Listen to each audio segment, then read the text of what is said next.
It is Monday, November 20th, 2023. This is another edition of Football Today. That is the man from Talking Giants, Bobby Skinner. I am Chris Rose, producer Mikey, along for the ride as well. And with every passing day, it looks like you're doing the show from some new place. Either that or you just keep moving boxes and cartons and everything all over the place. Is that accurate? Well, I moved, obviously, so I have my new office, but I need to get a shelf and stuff. And Yes. I had to go to New Jersey, had my sister's wedding, so I haven't had like a second to even like sit down and breathe, let alone go and buy things for the new office. So my plan is for the next football today to have everything set up. Okay, good. So, by the way, she did get married. She said, I do. So they really She did this did. thing. Yep. My third sibling wedding in less than a year. Third sibling wedding in less than a year. Mm-hmm. Oh man, you know what that means? That means I'm going to have to start introducing you as Uncle Bobby within the next. Tio I don't know. Bob. Oh, okay. We'll go with Yeah. that. Okay, we'll go with that. All right. One of the most highly anticipated games of the year will be happening tonight. I know it's a Monday. We usually talk, a handful of Sunday games first, but I think we start with this one. It's the ninth Super Bowl rematch in history the following year after Super Bowl. Philadelphia is at Kansas City tonight. The top two seeds, at least as it stands for right now in each conference. What is the biggest thing you are zeroing in on this evening? How will the Chiefs wide receivers do? And how will the Eagles cover Travis Kelce? Because you remember that game, Kelce had started the game on fire, 3 catches for 60 yards and a touchdown the first two drives. After that, he only had 21 yards. And then Juju was their leading receiver with 53 yards. He's gone. So the next on that list is Watson. And so that is my thing. Is like, will the Eagles pass rush get home without playing on that weird turf? And will the Chiefs wide receivers be able to step up to the plate as the two number one seeds face each other? But I don't think I've been more excited for a game than this one this season. Yeah, there's so many storylines, not just the Super Bowl rematch, not just the Kelsey brothers, who are each like sexiest man alive in the sporting world or whatever People magazine is naming those guys. It's not just Andy Reid trying to improve to 5-0 against his old team. There's so much here for Kansas City.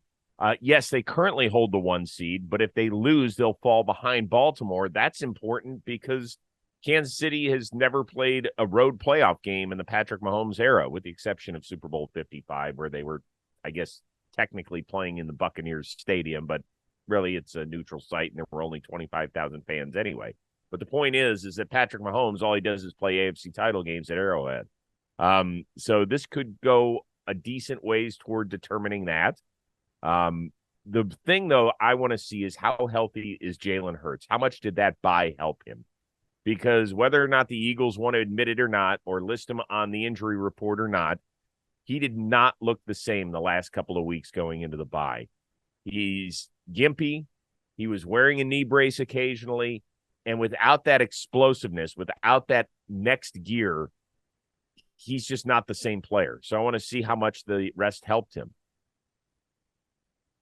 Yeah, and you remember how like big his rushing was in that Super Bowl. I mean, he had 3 rushing touchdowns, including the tush push, which obviously they created and have mastered. But yeah, do you have more questions about the Eagles or the Chiefs? Well, definitely the Chiefs. Definitely, in part because the AFC is so challenging. I mean, we basically know, we've talked about this before, we basically know the 7 teams that are going to be in the NFC playoffs, and there's a couple of them that just are whatever. In the AFC, even some of those teams that'll be the 6 and 7 seeds, I wouldn't pick them to go to the Super Bowl, but if they upset the 2 or 3 seeds, it wouldn't shock me. Well, there's a team that we might even view as like a Super Bowl candidate that might miss the playoffs in the AFC that we're going to talk about later. Yeah. Yeah, so I just, my thing is how the Chiefs wide receivers have been a big talking point for us on this show. And again, their leading wide receiver in that game that's still there is Justin Watson, who had 2 catches for 18 yards in that game. And that's why, like, yeah, Juju's not some world beater, but like he was like a respectable wide receiver they had on their roster last year that I thought helped them. And even like his biggest play was getting the defensive holding from James Bradbury. But I'm really excited to see how the Eagles defense just plays them, right? Because Mahomes is the best at playing the defense that he's playing that week. If it calls for explosive, it calls for explosive. If I got to dink and dunk, I'll dink and dunk. But I'm excited to see how the Eagles try and cover Travis Kelce because they figure something out towards the end of the game. And they have one of the best corners who covers tight ends in the NFL in James Bradbury, right? Like I remember, even the Giants playing the Chiefs a couple years ago, they put Bradbury on Kelce and really slowed him down. And they figured something out in the second half of that Super Bowl. So I'm really excited to see how they attack Kelce without having to worry about anybody on the perimeter, really. You ready for your stat of the day regarding this game? I know you're going to love it. Let's get it. Okay. Kansas City Chiefs, they are 4-0 and average 10 points more per game this regular season when Taylor Swift is in attendance. That will not happen because she had to move a show in Brazil from over the weekend to Monday, so she will not be there tonight. That could be the determining factor in a Philadelphia win. Just want to. Are you picking the Eagles or Chiefs? I'm picking the Eagles. Me too. I think that pass rush is pissed off about sliding all over the field in the Super Bowl. I think everybody on Philly is going to be on their P's and T's, and we're gonna see. I think we're gonna see the best version of Philly, and I don't have faith in the Chiefs wide receiver room. By the way, I love it how you stayed exactly on brand. Totally ignored my Tay stat and just moved on. Well, you brought the stat. I said, what does this lead to? Does this lead to a win or a loss? No. You brushed it off as though it was unimportant when it might be the most important numbers you hear all day regarding this game. Just wanted to say. I got to think of some type of number now. All right. My Cleveland Browns, they won a second straight AFC North game with a last-second field goal to beat Pittsburgh. 13-10 was the final. This was a game where the Browns had to start rookie DTR. Obviously, Deshaun Watson out for the year. He's going to have shoulder surgery this week out in Los Angeles. The Steelers, though, still very much in the playoff picture at 6-4. But if you listen to some of the guys, there's a lot of grumbling in that locker room. Here is running back Najee Harris. Record-wise, good. You can look at the record, and you can do two things. You can look at the record and say, okay, we're still good right now. Or look at the record and be like, if we keep playing this type of football, how long does that last? I look at it like, how long does it last? Y'all can look at it like it's a good record, but it's the NFL. It's winning like how we did. It's not gonna get us nowhere. Okay. Do you think that the Steelers have the personnel right now in order to turn this around offensively? Or will this shit continue to last? I think the shit's going to continue to last because you look at their next 5 games and they're probably going to be favored in every single one of them. But they are just an objectively bad offense, 28th in scoring, 31st in passing. I would ask Najee, why did his backup have 94 more yards on 3 less carries in this game, and Jalen Warren? Why do they have the same amount of yards on the season, even though you have 48 more carries on the season? 2.3 yards less per carry for Najee Harris. That's an insane gap. It might be the biggest gap between RB1 and RB2 in the NFL, and it's on the negative. It's reversed compared to most teams. He also has 15 more catches than Najee Harris. And it's funny, the Steelers' one drive of the game was a great indicator, or one touchdown. It was a great indicator of that weird dynamic. Is first play, Najee Harris 1-yard run. Second play, Jalen Warren 74-yard touchdown run. But at the end of the day, it does come down to Pickett in the passing game and Matt Canada. I mean, they're horrible. Pickett has average arm talent and just does not process the middle of the field, nor does Canada give them easy plays to attack the middle. I mean, you look at it, Pickett only uses the sideline, and that's usually a sign of a quarterback who just doesn't process and see the field very well. Yeah, well, it is pile on Kenny Pickett time. He has had one career multi-touchdown game. Your boy that lives at home, Tommy DeVito, already has 2 in touchdown the outstanding, Tommy. Yeah, in the outstanding start to his Canton-bound career. I can't explain it with Kenny Pickett. I know that he was a first rounder because some quarterback had to go in the first round in 2022. I mean, really, that's it. The best quarterback far and away out of that draft is going to end up being the guy that was picked last in the entire draft, and that's Brock Purdy. The rest of them, I don't know how long they're going to be around, but I look at Kenny Pickett, and I know he's had a bunch of come-from-behind wins, and they just hang in there, and they hang in there, and they'll get a game-winning drive. Like, they got out-Steelered yesterday by the Browns and Dorian Thompson-Robinson. Browns needed one drive in the second half, and they got it, and the kid did it. But, man, when you're a first-round pick, you're expected to be able to take some chances and thread a needle. Like, can you remember even one pass from Kenny Pickett's career so far? I mean, it's all acrobatic catches by George Pickens, basically, Right. which, again, is a knock on Pickett. Again, he is someone who, and you saw it at Pitt, even though he did do great that last year and was kind of average the years before that. It's just like, when it's all simplified and easy, it's there. And when it's not, he just kind of holds on to the ball too long. He can miss. He kind of gets a little flustered under pressure. Yeah, he has average NFL starter arm talent, right? Like good overall arm talent, but it's not great. And to be that type of guy, you got to be able to use the middle field, and just doesn't. But also, Matt Canada is an objectively bad offensive coordinator as well too. So it's a lot of different things, and the Steelers need to.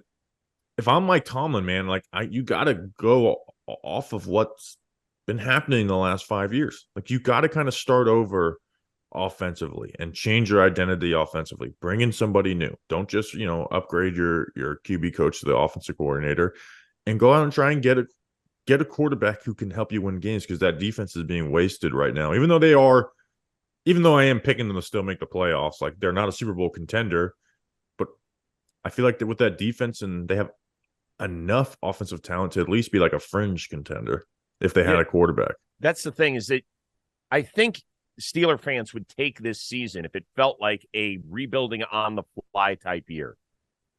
But I don't think they see it that way. Like, they've already drafted their quarterback in the first round. They've got a bunch of skill players that they've drafted in the first 2 or 3 rounds.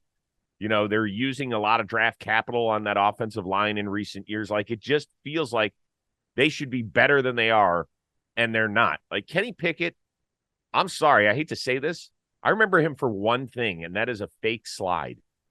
Everything he's done collegiately and in the NFL, that's it. That's the play. I can't believe that that's what I'm saying, but that's what I know a quarterback for, is a fake freaking slide. What about his small little hands? Kind of moved on from that. Dude can't even eat a Whopper. So it's got to be frustrating for Pittsburgh, but I do think they're still going to be a playoff team, which I know we'll talk about a little bit in the next question. On the Brown side of the field, DTR led both him and Pickett in yards per attempt with 3.8, which is very funny. If you asked me, you told me the Browns win, you said, what's going to be the score? I would say 13-10. Yeah. They signed Flacco last night to the practice squad, right? And you see with DTR, teams are going to start getting really aggressive with Amari Cooper. You had an interception that was popped up, almost had another interception, and they're just getting aggressive on it. Not every team's going to be the Steelers, but you're playing some good defenses. Do you bring in Flacco despite the fact that he doesn't have the mobility that DTR has? I don't think so. I just think that they have to trust Dorian Thompson-Robinson to start throwing the ball a little bit more downfield. Not everything can be east-west. You just can't win. You're not going to win ball games 13-10. I think the Browns, they know they're facing an uphill battle, man. And by the way, if you ever wanted to realize why quarterbacks get paid up northward of $40 million and other positions, there's not that disparity, go around the league and check out the difference between the number one guy, QB1, and QB2 on a team. It changes everything. Deshaun Watson has not played well this year. I was like, oh my God, do we need Deshaun Watson back when I was watching that game yesterday? Yeah. I can't imagine how frustrating it is for wide receivers, too. They're like, man, you're keeping me running in a box all day. Like, I can only go 8 yards downfield. We'll see. Hopefully the kid gets a little bit better. But I don't think you'd go to Joe Flacco. We'll see. Seattle and Buffalo. Seattle ended up losing last seconds against the Rams. Buffalo took it to the Jets. They both have brutal schedules coming up. Seattle hosts San Francisco on Thanksgiving night, then at Dallas, then at the Niners, then home against Philly. That's their next 4. Good luck. Buffalo is at Philly before a bye, then at Kansas City, home against Dallas, and don't forget they also end the season against the Miami Dolphins. Are you worried about one, both, or neither of those teams? The Seahawks, even though I don't have faith in them as a great team, I'm not worried about them making the playoffs. They're 2 games up on the teams that are out of the wild card in the NFC, and I think it's the Packers and I can't remember exactly. The Rams are there. Yeah, the Packers and Buccaneers Rams are 2 games up on them. And I see 9-8 getting them to the playoffs, and they need to go 3-4, and I see that. The Bills I am very worried about, right? Because you look at the other teams in that. The Texans have a very winnable schedule. The Browns are going to get in. And that essentially leaves you between the Bills and Steelers for that last wild card spot. And we said before, the Steelers are going to be favored in their next 5 games. And they're a team that figures it out to win games, even versus some good teams, even though they're bad offensively. And the Bills, I thought they would look really good in this game post the firing of Ken Dorsey. But with the Bills, it's hey, be consistent, stay consistent. And how many games are they going to be favored in then this next 4-game stretch? If they go 2-2 or 3-2, that could still leave them out of the playoff race at the end because of how good this AFC playoff race is. Yeah, so I think you got to circle that game against Dallas. Listen, they've won in Kansas City during the regular season, and they nearly snatched one in the divisional round in the playoffs a couple of years ago, and the now Josh Allen overtime game. But man, you look at the schedule coming up. They've got to win minimum one of those 3 games, either at Philly, at Kansas City, and home against Dallas. I suppose I think home they against will. Dallas. You think the Dallas one is the one? Yeah, they beat Dallas 4 years ago. I think they'll beat Dallas. I still have worries about Dallas versus the good teams in the NFL. So yeah, I do think they beat Dallas, but I don't see them beating Philly. Kansas City, like you said, is that's a pick'em game. I feel like for both sides, and like you said, Buffalo's had success versus them. So I don't see why they wouldn't again. But again, that's tough, right? And right now they're out of it, right? Mm-hmm. Yeah, right. So we're not talking about the Seahawks have 2 games up. The Bills aren't; they're out of it currently. The thing about the Bills is that we have seen them play exceptionally well in games, a la Miami, where I think they beat them 48-20. Then they flew over to London, and they looked like shit. Some of that might have been the fact that they got there 55 hours before kick, but I don't know. It might just be who they are. So now that they've played well, I want to see if they can continue to build on any momentum. It's the reason that they're a game over 500, not 2 or 3 games over 500. They get one, they look like crap. They look like crap, then they look like world beaters or Super Bowl contenders. So, yeah, I am worried. I don't know how you can't be worried if you're a Bills fan. And I echo your sentiments on Seattle. I think that they probably get in there as the 6 or 7 seed. They'll be an easy out in the first round. It's just there is such a line of demarcation right now in the NFC. It makes me sick because I hate it when you get to week 17 and 18 and there's nothing there in the NFC except maybe a little bit of sliding seating. Yeah, I know the NFC it's although I am very excited at the top. I can't wait to see 49ers Eagles in a couple of weeks. Mm-hmm. But yeah, like you mentioned with the Bills, it's not just the hard teams. The Broncos, good win last night at the 5-5 beat them. Right. The Patriots, who have the number 31 offense in the NFL, scored 29 and beat them. My Giants, the number 32 offense in the NFL, came a play away from beating them. So it's not just that, they just gotta, go fit 500 against the good teams. It's hey, don't have these weird games that you lose against the bad teams either. Where I think they may be on the outside looking in at the end of this. Their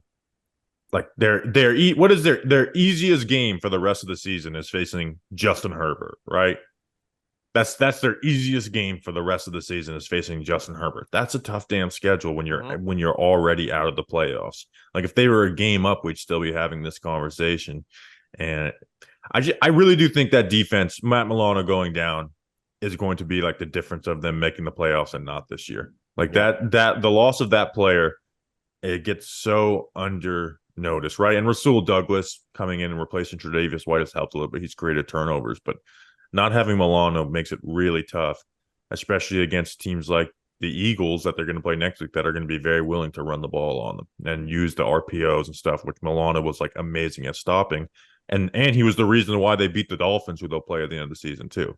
The weather might be cooling down, but the action on the field stays hot. Fuego. And today we've teamed up with the DraftKings, an official partner of the NFL, to get you closer to the action. Right now, new customers who bet just $5 will get $150 in bonus bets instantly. So download the DraftKings app now and use promo code Football Today.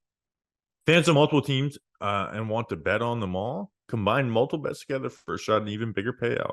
If sports betting is not yet available in your state, not to worry. You can still join in all the fun with DraftKings Daily Fantasy Sports. Thanksgiving's a great football day.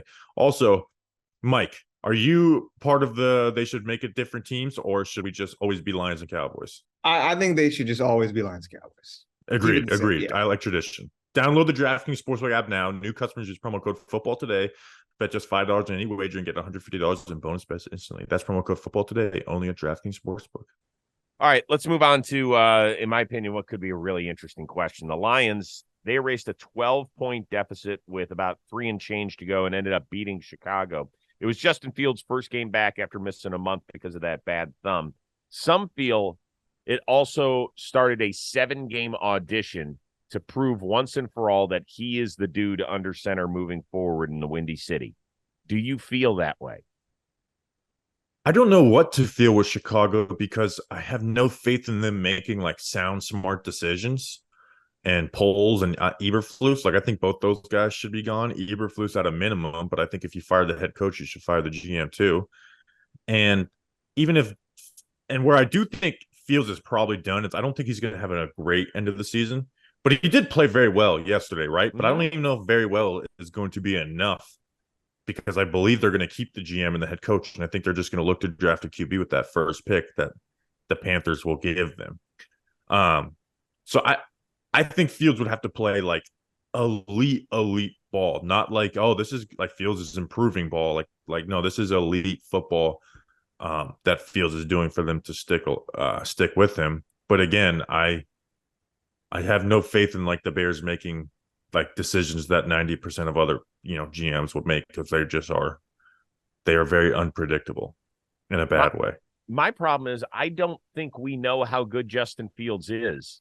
The chaos around him has been so crazy and spinning at a rapid pace that I can't get a real good feel for what he is. I know he's a damn good athlete that changes the game with his legs.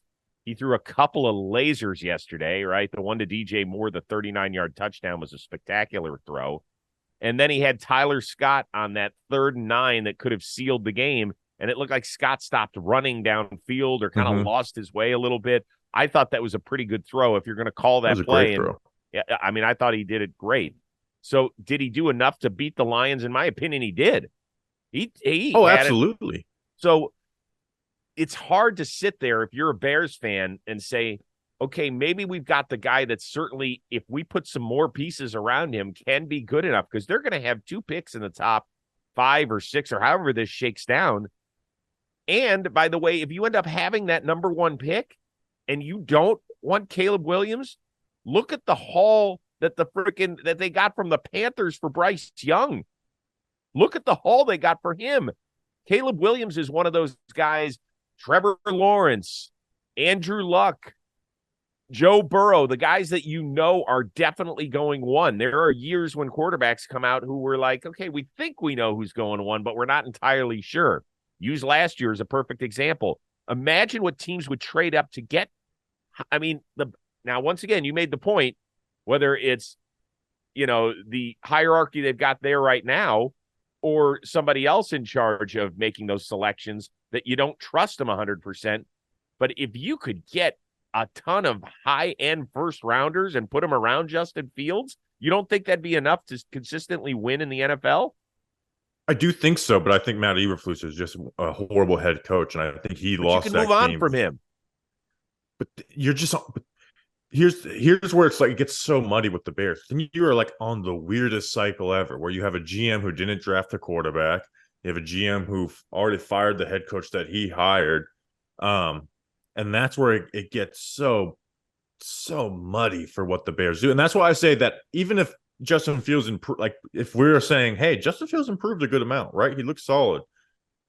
I still think they might just pull the trigger because they didn't draft this quarterback. They're on the hot seat and like, all right, let's go out and get the quarterback. And if he plays well as a rookie, we got at least another year to build on, and we can still, draft maybe Marvin Harrison Jr. despite, depending on where that pick ends up.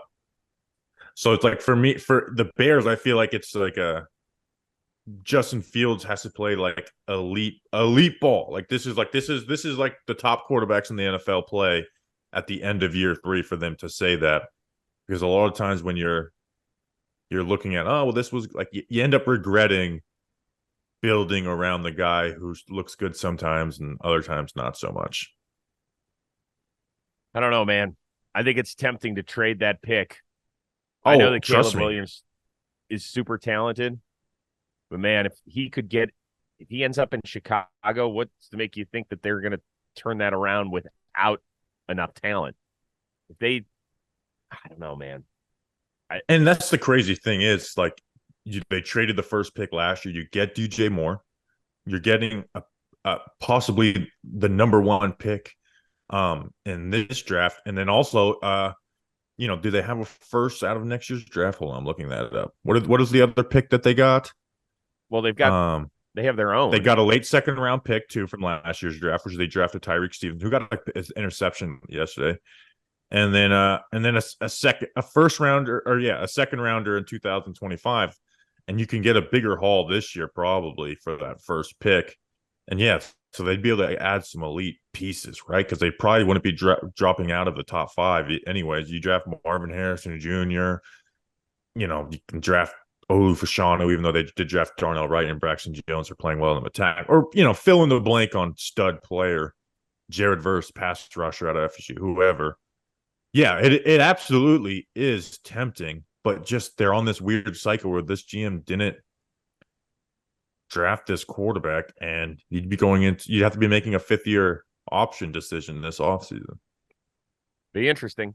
All right, last thing quickly. Zach Wilson sacked in more ways than one by his head coach. We saw the play. First of all, as he was like walking backward onto the field, he tripped earlier in the game, and then heading over to the sideline, Robert Saleh tried to keep him up, tried to tackle him. There was a little back and forth, and then eventually his coach kind of sacked him and said, let's let Boyle get some snaps here in the last quarter plus of this game. Is it officially over for Wilson in New York? Yes, finally. It finally is over. It was very funny, the image of, like, depending on which angle you saw of the Saleh, Zach, I mean, it looks like a wrestling takedown, which is very funny in the game that he got benched. I mean, it's been time. Here's the thing, is Tim Boyle's not going to come in here and save this offense either, so I don't think it's going to be good. No. But this is where we've had this conversation over and over. It's like, why was this your backup QB option? Why was this your backup QB option on a go-for-it type year with an older quarterback that you traded for? They screwed themselves. Why was Dobbs not traded for a couple of weeks ago? Even though they're not a Super Bowl team with Dobbs, they're a playoff team most probably. So yeah, it's over. It's over for Zach Wilson. Yep. As of the taping of the show, he has yet to be benched for Friday's Black Friday game against the Miami Dolphins, but we expect that to happen. And in the meantime, QB1 there in New York continues to stoke those flames that I'll be back practicing in by early December, according to Jake Glazer of Fox Sports. So it never stops with the Jets. Never stops. We'll see how that goes. Is Aaron Rodgers going to come to practice? If he does, that means that he didn't have an Achilles tear, right? Dude, I don't even want to get started with this whole thing. Well, here's the thing. You kept on asking me earlier, like, are you taking it serious? And I was like, no. And now I'm like, well, we're like a few weeks away from like what he keeps saying is going to happen. And then like Jay Glazer is not, if there's anyone who like just never gets anything wrong, it is Jay Glazer. So I have no idea what to think of the Rodgers thing. Is it possible it could be Aaron Rodgers going out there and putting gear on and just moving left and right and throwing a little bit? Like, does that count as practice? Sure. I guess so. That very much so, yes. But it doesn't mean that they've opened his 21-day window or anything. Like, let's be honest. If he gets out there, first of all, the earliest he could get out there and play games would be late December, maybe. And by then, this thing could have turned into such a shit show. Like, you want to put your almost 40-year-old quarterback out there with an Achilles when nobody's done this before. Just makes zero sense. But I could see Aaron Rodgers being so bullheaded about it all that he would make them do that. Yeah, it's so. What are the Jets right now? What is their record? They're clearly 4-6, out of the I playoffs, believe, right? They're 4-6, I believe. Is that right? Yeah, I believe that is right because they did have their bye week. Yeah, they're 4-6, so they're completely out of the playoff race. Especially if you have Tim Boyle playing quarterback for you. Yep. Well, enjoy tonight's Monday night game. I know you'll be heartbroken that Tay-Tay's not there. Somehow you will still continue to watch. And we will be back at it again the day after Thanksgiving when we break down maybe, if not all three of the games, certainly some semblance of the 3-pack that we saw on Thanksgiving, and then look ahead maybe to the Black Friday game, and then certainly to Sunday's slate as well. So for producer Mikey and Bobby Skinner, continue to absorb all that he throws out there in the Talking Giants world. I am Chris Rose. We will see you Friday on Football Today.